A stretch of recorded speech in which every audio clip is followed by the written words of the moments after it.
Demak, biz yuqorida aytdikki, bugun biz o'sha giyohvandlikka qarshi kurashish bo'yicha mutaxassislar olib, bunaqa bo'ladi demoqchi emasmiz. Biz amaliy harakatlarni ko'rsatamiz dedik. Albatta. Va respublikamizda ayni mavzuda yoshlar o'rtasida turli tanlovlar, tadbirlar tashkil etildi va Termiz iqtisodiyot va servis universiteti talabalari jamoasi bu musobaqalarda respublikada g'oliblikni qo'lga kiritishib, Surxondaryoga qaytib kelishdi. Teatr, ya'ni sahna asari ko'rsatgan holda.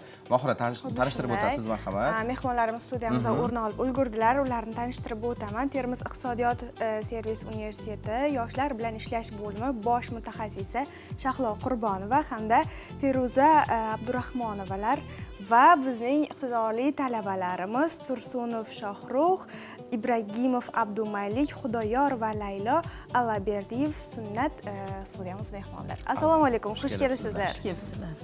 Farhod, mana qarang, hozir prezidentimizning tashabbuslari bilan barcha oliy ta'lim o'quv yurtlarida teatr studiyalari tashkil qilinyapti. Bu albatta o'sha giyohvandlikdan, yomon illatlardan ozgina bolalarni himoya qilgan holda san'atga, madaniyatga, ilm-fanga bo'lgan muhabbatni yanada oshirish maqsadida menimcha shunaqa teatr studiyalari tashkil qilinyapti. Bu albatta juda ham quvonarli holat. Ozgina san'atga muhabbat uyg'onsa, bo'sh vaqtimizdan unumli foydalanamiz degan umiddaman. Xuddi shunday. Endi mehmonlarimiz, assalomu alaykum, xush kelibsizlar. Xo'sh, Feruza aka, kayfiyatlar qanday? Kayfiyatlar a'lo darajada. Xo'sh, mikrofon beramiz. Xo'sh, demak, kayfiyatlar a'lo darajada ekanligini aytdilar. Men tarjima qilib turaman shu joyda. Shunday. Xo'sh, demak, giyohvandlik, talabalar, ular bilan bog'liq bo'lgan mavzulardan oldin bir savol bermoqchiman. Xo'sh, universitetga teatr nega kerak? Chunki ilmiy potensial uchun harakat qiladi oliygohlar asosanda. O'sha badiiylikdan biroz bo'lsa-da ilgari yiroqroq bo'lishardi. Odatda filologiya ta'lim yo'nalishi talabalari bilan bo'lardi bu jarayonda. Bugun esa u nafaqat filolog, balki iqtisodchi, moliyachi, boshqa shifokor bo'lishi mumkin, lekin u teatrga jalb qilinyapti. Nega? Savol uchun rahmat. Talabalarimizni shunchalar ko'p qirrali iste'dodlari borki, bu yo'nalishda ham talabalarimizni sinab ko'rmoqchi bo'ldik va biz ishonchimizni ortig'i bilan oqlashdi. Hozirgi kunda teatr studiyamiz o'z faoliyatini juda ham ommaviy tarzda olib bormoqda. Talabalarimiz fan bilan mashg'ul bo'lish bilan bir qatorda o'zlarini teatrda ham talantlarini, iste'dodlarini namoyon qilib kelishmoqda. Kechirasiz, Feruza, shu o'rinda yana bitta savolda, mana shu teatr studiyasiga qatnashayotgan bolalar darsdan uzilib qolmayapti? Albatta, dars ham o'z vaqtida qatnashadi. Darsdan bo'sh paytlarida esa teatr studiyasida mashg'ulotlar, repetitsiya jarayonlarida qatnashib kelishmoqda. Chunki men o'zim ham universitet teatr studiyasi rahbariman-da. O'sha darsdan bo'sh mahalda soat 5-6 ga talabalarni chaqirib foydalanishga harakat qildik. Shuning uchun savol berdim. Lekin siz 5-6 ga chaqirgan talabalaringiz o'qituvchilardan soat 2 da javob ketib ketyapti. Shunaqa bo'ladi, Masalan, 2 da javob so'rashyapti, ustoz bizni 2 da chaqirgan. Lekin talabalar esingizdan chiqarmang, ertaga siz oliy ta'lim muassasasini o'z mutaxassisligingizda tamomlagandan keyin sizni ishxonangiz sizga Amir Temur rolini bermaydi. Shunaqa hobbi Sizga jiddiyroq vazifa topshiriladi. Bu qiziqishlaringizni darsingizdan ustun qo'ymang, asosiy o'sha fundamental bilimlarni olish kerak bo'ladi. Albatta. Xo'sh, Shahlo opa, xush kelibsiz. Avvalambor taklif uchun rahmat. Biz kuni kecha o'zimizda o'tkazilgan 18-19 iyun kunlari o'tkazilgan biz yoshlar giyohvandlikka qarshimiz respublika ko'rik tanlovi tashkil etildi. Unda o'zimiz universitetimiz homiyligida bo'ldi. Shu qatorda Termiz iqtisodiyot va servis universitetining teatr studiyasi qatnashib, faxrli birinchi o'rinda egallashdi va 200 million so'm pul mukofoti yutib olishdi. Oho, qoyil. Bu pul shunda talabalargami? Talabalar. Demak, Laylo 50 million olganlar, Sunnat 50 million. Yo'q, talabalar teatr studiyasida o'zi nizom bo'yicha 12 ta talabamiz bor. Shulardan yoshlar giyohvandlikka qarshimiz ko'rik tanlovida 10 ta talabamiz ishtirok etishdi. Undan tashqari orqa fonda talabalar ishtirok etishdi. Shularga teng taqsimlar berishdi. Shahlo faqat teatr studiyasida spektakl qo'yib emas, bunda boshqa yo'nalishlarda ham, masalan, savol-javob, bilim, ilm yo'nalishlarini ham sinash bo'ldi menimcha. Faqat shu 15 daqiqalik teatr studiyasi. Yo'q, bu giyohvandlikka qaratilgan tanlovimiz 4 ta yo'nalishda bo'lib o'tdi. Bunda rassomchilik, videoroliklar tanlovi, eng yaxshi insho tanlovi bo'ldi va 15 daqiqalik teatr sahna ko'rinishini ko'rsatdik va eng yuqori natijalarni egalladik.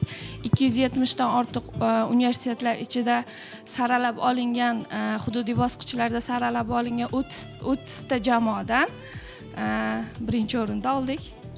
Quvonarli Endi natija haqida. bugun bor-ku Nigor opa, hech bir ona yoki hech bir ota farzandini giyohvand bo'lib qolishini xohlamaydida yoki hech kim farzandini giyohvand qilib tarbiyalamaydi ham. Shunday. Jamiyat uni qaysidir ma'noda shu yo'lga olib kirib qo'yadi. Shahlo opa oliy ta'lim muassasasida faoliyat yuritasiz. Siz asosan jamiyatda o'rni bor talabalar bilan ishlaysiz. Maqsadi bor, rejasi bor talabalar atrofingizda, lekin qo'ni-qo'shnilar, yon atrof, jamiyat bor. Eshitib qolasiz, quloqqa chalinadi. Giyohvand farzand giyohvand bo'lib qolishiga kim sababchi? Jamiyatmi, oilami? Men shu jarayon, mana shu giyohvandlikka tayyorlanish jarayonida shunga ishonchim komil bo'ldi. Har taraflama. Hozir yoshlarimiz nima deydi? Mana bizning davrimizdagi yoshlardan ancha farq qilishadi. qiladi. Albatta. Ularda qanaqadir tezlik bor. Hamma Ildamroq. narsada Nisbatan tezlik ildamroq. bor, tezlik bor. Shuni mana o'zimiz ham talabalar bilan ishlab uni his qildik, lekin shuning uchun ham qanday yoshlar giyohvandlikka qarshimiz ko'rik tanlovini asosiy maqsadi ham o'zi tanlovlarda Nigor opa siz ham bilasiz, faqat birinchi o'rinda olganlar keladi. Biz shunaqa nizom ishlab chiqdik, birinchi, ikkinchi, uchinchi o'rin ham kelsin, ko'proq talabalar tayyorlansin, chunki hamma narsada ish jarayonida odam bilimga ega Fikr bo'ladi, almashadi. fikr almashadi. Shuning uchun ham ko'proq qamrov bo'lsin deb shunaqa ko'proq talabalarni jalb qildik va bu siz savolingizga javobim albatta birinchi navbatda oiladan boshlanadi. E'tibor bolalar bilan ota-onalarimiz hozir masalan o'zimiz ham ota-ona farzandlarimizda kamoli uchun harakat qilyapmiz, ishlayapmiz, mehnat qilyapmiz, lekin hozirgi nima deydi, hozirgi davrda biz ham harakatni kuchaytirishimiz kerak. Faqat ularni bilim olishiga emas, o'zimiz ham bilim olib ularga o'sha narsani yetkazib berishimiz kerak.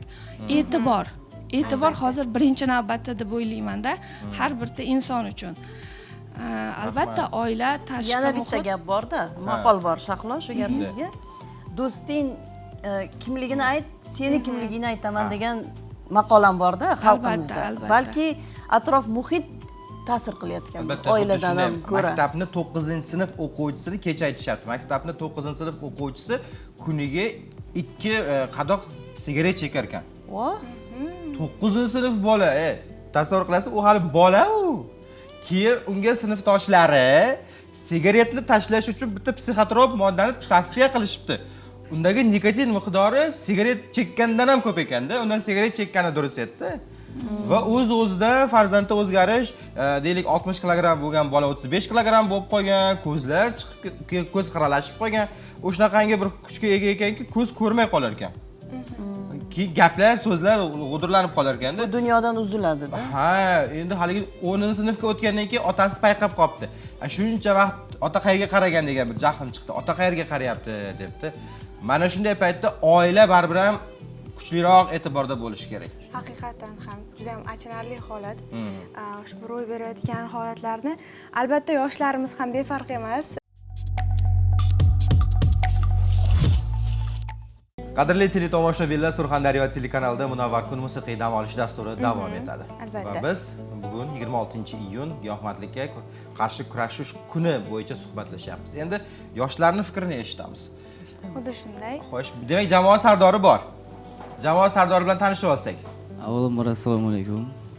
Meni ismim Shohruh, shu Termiz iqtisodiyot va servis universitetida iqtisodiyot yo'nalishi bo'yicha 2-kurs talabasiman. Xo'p, iqtisodchi qanday qilib aktyor bo'lib qoldi? Bu narsa menda yoshligimdan qiziqish bo'lgan. Kimga havas bo'lgan? Javohir Zokirovga. Demak, salbiy rollar qaysidir. Javohir akani o'zi odamlar ko'chada ko'rsa urgisi keladi ba'zanda. Yo'q. Rollari uchun to'g'ri. Ularni tipaj yoqadi menga, lekin o'zim bunaqa salbiy rol o'ynamaganman. Umuman. Tipaj yoqadi sizga. Nimaga aktyorlikni tanlamadingiz? Iqtisod kerakmi? Iqtisodiyotga kirgan edim, keyin bu yoqqa tortib ketishdi. Yo'q. Endi afsus qilmayapsizmi hozir Yo'q, iqtisodga kirganingizga? Umuman. Lekin aktyor ba'zan banklarga boramiz-ku, shunaqangi aktyorlar ishlaydi, Nigor opa. xursand bo'lib ketasiz. Sizga qarsak chalaman deyman ba'zan. Haqiqatan. Aktyorskiy mahorat kuchli sizda deyman. Nimaga? Hech sizga ko'zingizga qaramasdan turib yo'q deya olish uchun ham aktyorlik mahorati kuchli bo'lish kerak-da. Aktyorlikda bitta yomon tomoni bor-da, Farhod. Mana men o'zim aktrisaman-ku. Shunday. Aktyorlikda bitta yomon tomoni bor. Qarsak olgandan keyin sahnaga kasal bo'lib qoladi-da odam. Ana shuning uchun men shu savolni berdim sizga. Iqtisoddan voz kechib, aktyorlik sohasiga burilib ketmayapsizmi? degan savolni berdim. Unaqa xayollarim o'tadi. O'tadi. Xo'sh, qaysi rolni gavdalantirdingiz sahnada? Men sahnada ijobiy rol. 3 ta do'stlarim bo'ladi. Ularni shu yo'ldan qaytarishga kelaman men. Obrazingizni ismi kim? Obraz ismi Farishta desa ham bo'ladi. Farishta. Yaxshi, ya'ni ijobiy qahramon. Hop, yoningizda galstuklar taqib o'tirgan yigitimiz-chi? Ular ham ijobiy roldalarmi? Avvalambor assalomu alaykum. Ismim Abdumalik, Termiz iqtisodiyot servis universiteti 3-kursga o'tdim, talabasiman. Tabriklaymiz. Rahmat. Iqtisodiyot yo'nalishida o'qiyman. Men bu teatr studiyasida ushbu sahna ko'rinishimizda salbiy rolni ijro etganman. Giyohvand rolini bo'lsa Yo'q, shayton rolini Ha. gavdalantirganman. Yo'lda urib yuradigan sizmi hali hammani? Va shunaqa desa ham bo'ladi. Salbiy rol. Men qanaqadir o'zim yoshlikdan qiziqardim. San'at sohasiga, qo'shiq aytish, aktyorlikka qiziqardim o'zim. Lekin iqtisodga ham, misol uchun hisob-kitob, bank yo'nalishiga o'zim qiziqaman. Bu san'at sohasi endi men uchun hobbi qanaqadir. Qiziqish bo'lganligi uchun o'zim xohishim bilan qo'shilib, qatnashib kelganman. Albatta, rolingizni qay darajada o'xshata oldim deb hisoblaysiz? Menimcha o'zimni qo'limdan kelgancha qurbim yetgancha, imkoniyatim yetgancha. So'z isboti bilan degandek bir ko'rsak bo'lar ekan, bir parcha sahna ijrosidan. Bo'ladi. Mohirani qo'sha olmaymizmi? Hozir Qaysi rolga qo'shish mumkin? improvizatsiya. Mohira, siz ona obrazida bo'ling, oylik olgan, farzandi qo'lidan pulini tortib olgan. Qarang, Farhod aka, yaxshichi o'zi shuni ustasiga murojaat qilsak-chi bu borada. Yo'q, Nigor opa uddalashiga 100% ishonamiz. Nigor opa endi ustoz ijodkor. Biz sizni tarbiyalaymiz bu yerda. shunday Mayli, yo'lga o'zidan demak tomoshalarni ko'ramiz. Xo'p, Shohruh ko'rsatib beramizmi? Mayli, ikkovlaring o'ynanglar. Dialogmi o'zaro? Albatta. Dialogini. Teatrdan, teatr tomoshasidagi bemalol. Mayli, o'zingizga O'zingizga qulayini ko'ring. Qaranglar. Mana mening shoh asarlarim.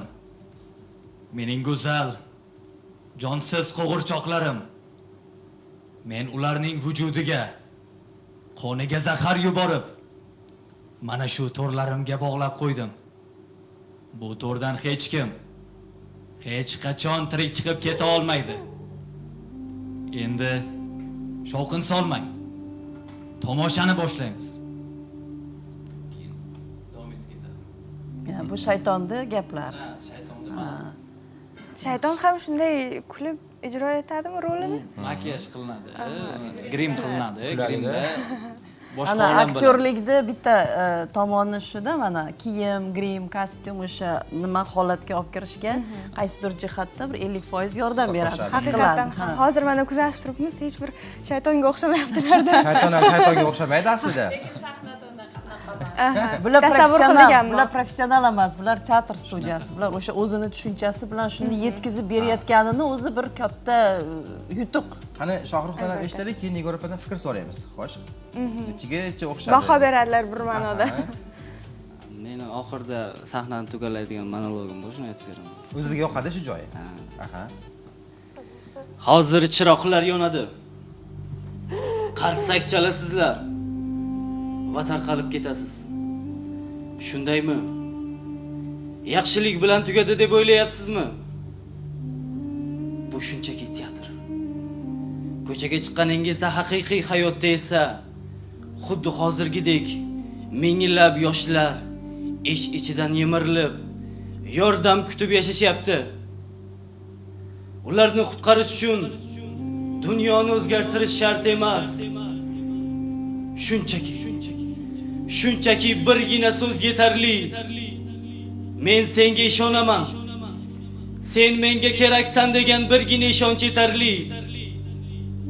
Unutmang. Zulmatga qarshi birgina chiroq yoqish ham jasoratdir. Tik turib yashash esa g'alabadir. Chunki hayot bir bor beriladi va u nihoyatda go'zal. Rahmat. Afarin. Ajoyib. Haqiqatan ham hayot go'zal. Hayot go'zal. Yashashni bilish kerak xolos. Men to'g'risi telefonda edi fikrim, bir nimani birovga tashlab berishim kerak edi hozir. Ijrodan to'xtadim, tashlamayman dedim. Chiroyli ijro etdilar. Yaxshi. Yaxshi, yurak ishladi. Yurak Asosiysi ishladi. yurak ishladi. Bizni ishontirdingiz. Shaxsan men ishondim. Meni ishontirsangiz, boshqa tomoshabinni ishontira olishingizga 100% kafolat beraman. Men hozir birovga assalomu alaykum deb yozayotganim asla bu qolib ketdi. Qoladi chunki ana shunday qolib ketish kerak-da inson, to'g'rimi? Shunaqa bo'lishi kerak. Ha. O'zi- O'zi deb qarash kerak bo'ladi. Teatr sirli olam. Uni ichiga kirgandan keyin albatta chiqarolmay qo'yishingiz o'zi bir katta mahorat. O'sha o'zingizga ishontirishingiz o'zi katta bir mahorat. Yaxshi, omadlayni bersin. Albatta, ta'limda endi shunday jarayon borda, kimdir ushlab ko'rib o'rganadi, ushlab ko'rsa shuni o'rganadi. Kimdir eshitsa o'rganadi, kimdir esa ko'rsa o'rganadi. Ya'ni o'sha turlariga qarab o'rganib boraveradi. Bugun hozir ko'ryapmiz, ko'rsatishyapti, isbotlab berishyapti, jarayonlarni aks ettirishyapti. Nafaqat sahnada, balkim bugun bilasiz, kontentlar, ya'ni video kontentlar juda ham ommalashyapti. Yoshlarga ta'sir qilayotgan vosita kontentlarga aylanib ulgurdida va ayni yo'nalishda ham ishtirok etib g'olibning qo'lga kiritgan yoshimiz borlar. Navbatdagi Albatta. suhbatdoshimiz. Assalomu alaykum. Men Alaberdiyev Sunnat. Ushbu bizga yoshlar giyohvandlikka qarshi ko'rik tanlovida qatnashgan rolim menda asosiysi videorolik tayyorlab, uni himoya qilishga kirganman.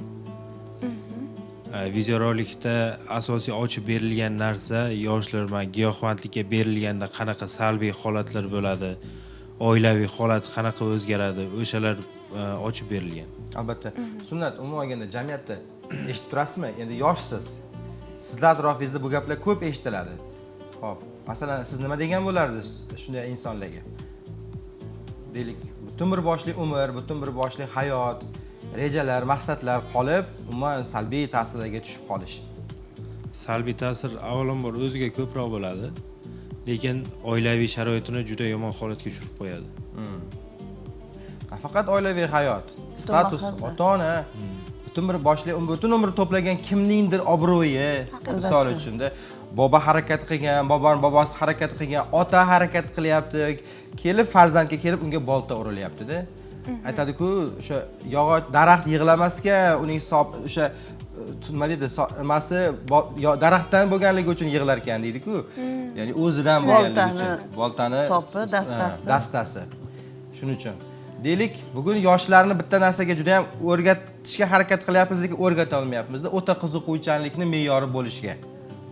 Deylik, bugun kimlardir nimagadir ruju qo'yib boryapti-da. Siz masalan ilm olishga ruju qo'ygansiz, kimdir esa umuman boshqa narsalarga.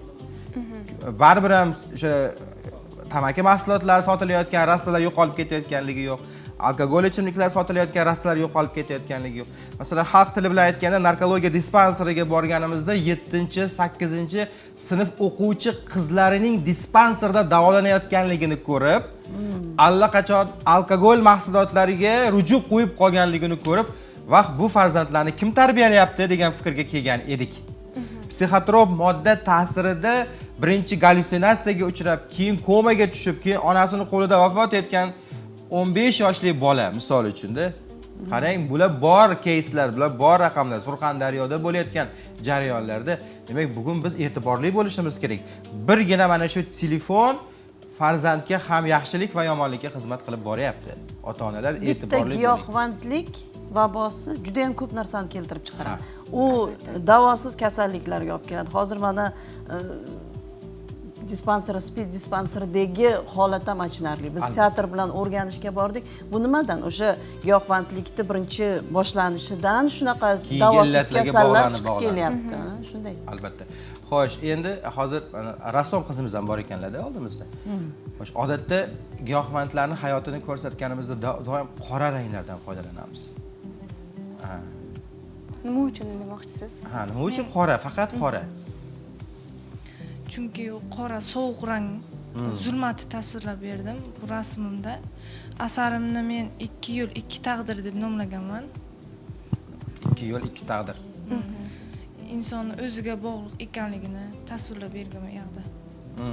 Yo'l tanlash insonni o'ziga bog'liq. Qaysi yo'ldan ketish. Mana hozir yigitlarimiz obrazi ham biri yaxshi, biri yomon obraz. Xuddi shuni talqini rasmda davom etgandek mening nazarimda. Albatta, xuddi shunday. Agarda siz giyohvandni hayotini boshqatdan boshlaganini, go'zallashtirganini ko'rganingizda uni qanday ranglarda tasvirlab berardingiz? Asosan issiq ranglardan foydalanib baxt deb nomlangan Baxt deb nomlanadi. Asar bo'lardi. Lekin qora rang qayerda qolgan bo'lardi? qora rang zulmat. Yo'q, Yo'q, qora. qayerda? Uni qayerda ishlatgan bo'lardingiz o'sha qora rangni? Yo'q. Umuman qora rangni qoldirmasdingiz, a? Sochlarida deng, masalan, ko'zlarida deng. Orqa fonda. Issiq ranglardan foydalanganingizdan keyin qora rang albatta o'sha issiq ranglarda tagida qolishi kerak. Tagida. Yechimi shunday bo'lsa, har bitta o'sha rasmingizni tomosha qilayotgan bitta tomoshabinga masalan o'sha yechimi to'g'ri tushunarli bo'ladi. Albatta rassomni chizganini hamma ko'rayotgan muxlis o'zicha talqin qiladi-da, o'zicha tasavvur qiladi. Masalan, siz oq qora rangdan foydalangan bo'lsangiz, men o'zimcha tushunaman. Mana bu sinimiz boshqacha tushunadi, Farhod boshqacha. Hammani o'zini tushunchasiga tashab qo'yish kerak menimcha rasmda. O'sha rang tanlash, chizish, o'sha ma'noni berish u o'zingizning yo'nalishingiz. Lekin har bir tomoshabinni qabul qilishi u menimcha o'zini yo'nalishi bo'lib qolish kerak. O'zida qolish kerak har bitta yechim. Haqiqatan ham hozir Nigor opa aytib o'tyaptilar, ya'ni o'zida qolish kerak yechim va o'zicha talqin qilish kerak. Va shuningdek, o'z bilasizmi, ijodkorlarda ichki meni bo'ladi. U qanday ijodkor bo'lishidan qat'iy nazar, xoh shoir, xoh yozuvchi, xoh rassom bo'lsin, o'zining meni bilan birgalikda uni yetkazib beradigan o'quvchisi, rasm bo'ladigan bo'lsa, uni tomoshabini va uning menini ham hisobga olib, o'rtalikda bir asar yaratish kerak bo'ladi. Siz mana shu jihatlarga qanchalik e'tibor berdim deb o'ylaysiz? Nima desam bo'lar ekan? Rasmimda nimani ikki xil anoni tasvirladim-da yerda. O'yladik, bilayotgan bir ayolning yoshlikda qilgan, o'ylamay qilgan qadami, bosgan qadami, farzandiga nogiron tug'ilgani, kelajak avlodga qanday zarar yetganini tasvirlab berganman u yerda. Rahmat. Endi hozir siz o'zingiz aniq qiling, agar biz ko'rganimizda hozir boshqacha bir tasavvurga bo'lgan bo'lardik. Biz ham aytardik fikrlarimizni, mana shu narsani ko'ryapmiz. Lekin bu albatta hozir bizni quvontiradigan holat. Yoshlarimiz o'sha qay darajada o'sha san'atga, madaniyatga qiziqib, o'sha darslar bilan, o'zini yo'nalishi bilan birgalikda bir bo'sh vaqtidan unumli foydalangan holda o'sha studiyalar bilan mana hamkorlikda o'sha ish olib borib, mana o'zlaringni birinchi o'rinda, respublikada birinchi o'rinni egallash bu hammaga ham emas. 270 ta oliy ta'limda ichida birinchi o'rinda olish bu faxr. Bizni Surxondaryo uchun ham faxr. Nafaqat bu o'sha universitet uchun emas, bu Surxondaryo viloyati uchun ham juda ham katta bir faxr. Albatta, teatr ishlasa insonni yuragi ishlaydi-da. Teatr bir ibratxona degan Behbudiyda ibrat olib boraveradi. Deylik 2 soatlik yoki 1,5 soatlik tomoshadan keyin inson hayotida biroz o'zgarish bo'ladi, o'zini ko'radi. Xo'sh, qahramonlarda o'zini ko'radi. Kimdir salbiy qahramonda qolib ketadi, kimdir ijobiy qahramonda, kimdir taqdirlarda qolib ketadi. Xuddi meni hayotimda ham shunday voqea-ku, shu qahramon yo'lini tutsam bo'lar ekan-ku degan xulosa bilan chiqadi. Deylik, giyohvandlar ham xuddi shunday. Hayot go'zal dedilar. Rostdan hayot go'zal. Siz undan o'sha go'zallikni aqtara olsangiz bas. Hech qachon orzular, maqsadlar, rejalar insonlarga bog'lanmaydi. Albatta. Hech qachon insonlarga bog'lanmaydi. Deylik, dadam menga e'tibor qaratmayapti. Onamning mehri menga boshqacha bo'layapti. Qo'shnim menga noto'g'ri qaradi yoki sinf rahbari meni urishib qo'yapti, demak meni yoqtirmaydi. Kabi qo'shtirnoq ichidagi sizga ta'sir qiluvchi vositalar sizni kelajagingizni belgilamaydi. Chunki insonning kayfiyati o'zgaruvchan. Sizga yaxshi gapirmagan bilan ichida 1000 narsani o'ylayotgan bo'lishi mumkin. Bu sizni giyohvand bo'lib qolishingizga ham sabab bo'lmaydi. To'g'rimi, Nigor opa? Albatta, hozir yoshlarga ajratilayotgan e'tibor, berilayotgan shart-sharoitlar bizning davrimizda bo'lmagan. Hozir bular mana o'zim ham 4 ta farzandim bor. Ularni mana til o'rganishini ko'rib havasim keladi-da. Bizning davrimizda ham shunday bo'lganda, balki men ham kamida 4 ta tilda gapirarmidim degan ma'no kelib chiqadi-da. Lekin hozir shu unumli foydalanish degan narsa juda ham katta bir anovida hozir biz bo'sh vaqtimiz ko'p, bo'sh vaqtimizdan to'g'ri foydalanmayapmiz. Kitob o'qi deganimiz bilan kitob o'qita olmayapmiz yoshlarimizga. Ha. Bu kitob o'qish qolib ketyapti. Hammamiz o'lsin, mana shu internet, ijtimoiy Telefon. tarmoq, telefon, planshet degan narsa o'zini ichiga olib kirib, balki bu ham vaqtinchalikdir. Albatta, ayam yaqinda aytib Zerikarmiz. qoldilar-da, Feruza opa. Men egiz farzand dunyoga keltirgan ekanman dedilar menga qarab. Yo'q, meni egizagim qani desang, mana deb ko'rsatdilar-da. Keyin, ha, bu anaqa tug'ilganmi, nogiron tug'ilganmi, onda kichkina desam, yo'q, bu dedi sendan kuchliroq. Sen Seni nogironsan. qaratib qo'yibdi deb aytyaptilar-da. Demak, bugun qaysidir ma'noda o'sha egizaklarimizdan sal biz egizak bo'lib kelmaganmizda bu dunyoga. Siz ham egizaklaridek bo'lib qolganmiz kerak bo'lsa-da hozir. albatta. Xo'sh, sal yiroqlashimiz. Keling, mana shu oxirgi xulosaviy fikrlarga o'tsak. Hozirgi zamonda ham bundan avval ham 50 yil avval ham giyohvand moddalar bo'lgan.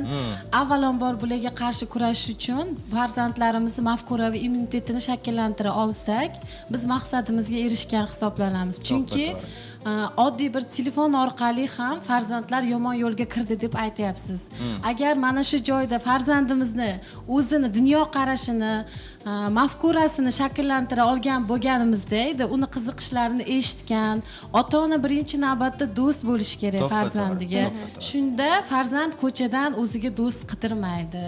Mafkuraviy immunitetini shakllantirsak, ularni ongini to'g'ri, ular bir nihol, bir ko'chat. Ularga biz eng avvalo ota-ona, jamiyat bilan hamkorlikda bo'lsak, farzandlarimiz to'g'ri yo'lga ketadi degan umiddamiz. Rahmat, Albatta. rahmat. Fikrlaringizga qo'shilamiz. Bugungi suhbat juda ham yaxshi bo'ldi. Rahmat sizlarga. Asosiysi ota-onalar o'ylab ko'rishadi degan umiddamiz. Bugun o'sha nutqlarda aytilgan gaplar, videorolikni esa hali taqdim etamiz ko'rsatuvimiz davomida. Albatta. Va asosiysi bugun sog'lom hayot sari intilsak. Bugun mamlakatimiz rahbari o'sha sog'lom millat, sog'lom inson, sog'lom millat tamoyili asosida jarayonlarni olib boryaptilar yoki umuman olganda giyohvandlikdan xoli bo'lgan o'sha mamlakatni biz xohlaymiz. Yoshlarimiz intilishsin. Bugun yoshlarga berilayotgan imkoniyatlarning chegarasi yo'q-da. Faqat undan foydalanish kerak-da. Havas dunyo xalqlari havas qilib turibdi. Tojikistondan kelgan delegatsiyalar yoshlar aytyapti. Sizga havas bilan qarasa bo'ladi. Bizning mamlakatimizda ham imkoniyatlar ko'p, lekin siz bilan bemalol siz maydonga bemalol chiqa olasiz. Mana shuncha qo'llab-quvvatlaysiz yoki bugun dunyoning nigohini qarab turgan futbolda yoshlarimiz o'ynashyapti. 20 yoshgacha bo'lgan surxondaryoliklar 3 nafari bu yerda to'p tepayotgani faxrimiz. Mana siz qaysi tomonga qarab yurishingiz kerak? Faxrlanadigan, butun millat faxrlanadigan inson bo'la olishingiz kerak bo'ladi. Giyohvand emas.